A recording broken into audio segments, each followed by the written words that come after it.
সবাইকে good morning. কেমন আছেন সবাই? আর একটা নতুন ব্লগে সবাইকে স্বাগত জানাই। এই তো রেডি হচ্ছি, আজকের বারুইপুর যাব। আজকের আমার মায়ের চোখের অপারেশান, একটু রান্নাবান্না করে নিয়ে যাব দুপুরে খাওয়ার জন্য। ভাত আর একটা তরকারি হয়ে গেছে, এদিকে বাঁধাকপির তরকারিটা হচ্ছে। বাঁধাকপির তরকারিটা আস্তে আস্তে হোক, ততক্ষণ আমি স্নান টান করে রেডি হয়ে নিই। বেরিয়ে পড়েছি। জাস্ট একটা বাড়ি পরেই আমার বড়দার বাড়ি। আমার বড়দার মা বেরিয়ে গাড়ি নিয়ে চলে এসেছে আমার গেটের কাছে। আর যেই রানী দেখেছে, ও বুঝতে পেরে যায় যে আমি কোথাও যাব। বললাম যে ওকে একটু ঘুরিয়ে নিয়ে আসো। আমি শাড়ি পরলেই ও বুঝতে পেরে যায় যে কোথাও যাবে। আর আমরা বাড়ি থেকে রওনাও দিয়ে দিয়েছি। রাস্তায় যেতে যেতে আমাদের এই যে কাকদ্বীপ সৎসঙ্গ বিহার মন্দিরটা এত সুন্দর দেখতে লাগে। আর এই যে সকালে কুয়াশা, রোদটা পড়েছে, দারুণ লাগছে। আমি তো গাড়িতে ঘুমিয়ে পড়েছিলাম। তারপরে আমরা বারুইপুরে চলে এসেছি। বারুইপুরে ফ্ল্যাটগুলো নতুন হচ্ছে। আর কি সুন্দর, প্রত্যেকের বাড়িতে বাড়িতে লিচু গাছ, আম গাছ, সব ফলকরের গাছ। এই যে বারুইপুরের যে এই যে মেন রোড কোদালিয়া জায়গা বলে, এখানে এই নার্সিংহোম, এই যে স্পন্দন মেডিকেয়ার, এখানেই চোখের ডাক্তারবাবু আজকের অপারেশন করবেন। আমরা তো চলেও এসেছি। আর আসার সঙ্গে সঙ্গেই পেশেন্টদের সব উপরে নিয়ে চলে গেছে। আমরা সবাই অপেক্ষা করছি। 4জন না 5জন পেশেন্টকে নিয়ে গেল, দাদা এবং মায়েদের মিলে 4-5জনকে নিয়ে গেল।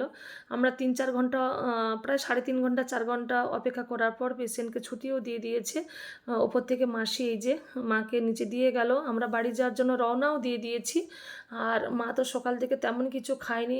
সকালে একটু মুড়ি খেয়েছিল আসার সময়, বুঝতে পারেনি। আর ডাক্তারবাবু বলে দিয়েছেন যে শক্ত কোনো খাওয়া যাবে না। কিন্তু রাস্তায় আমরা কি খাওয়াবো, ওই জন্য মাকে একটি বিস্কিট গরম জলে ডুবিয়ে খাইয়েছি। দেখা যাক রাস্তায় যেতে যেতে যদি একটু চা বিস্কিট হয়। বাড়িতে না গেলে রাস্তায় লিকুইড খাওয়ার কীভাবে খাওয়াবো। ডাক্তারবাবু বলে দিয়েছে একদম গোলা ভাত বা গোলা সুজি, হরলিক্স এইগুলো খাওয়াতে।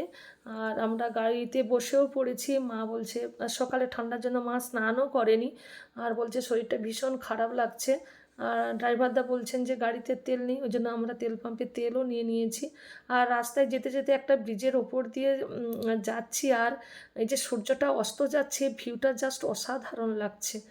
আর রাস্তার ধারে একটু চা খেতে ইচ্ছা হলো বলে দাঁড়ালাম। আর আমাদের এই ডায়মন্ড হারবার কাকদ্বীপের যাওয়ার মাঝামাঝি।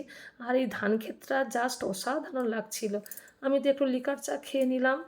আর কাকদ্বীপে পৌঁছাতে পৌঁছাতে প্রায় 5:30-6টা বেজে গেছে।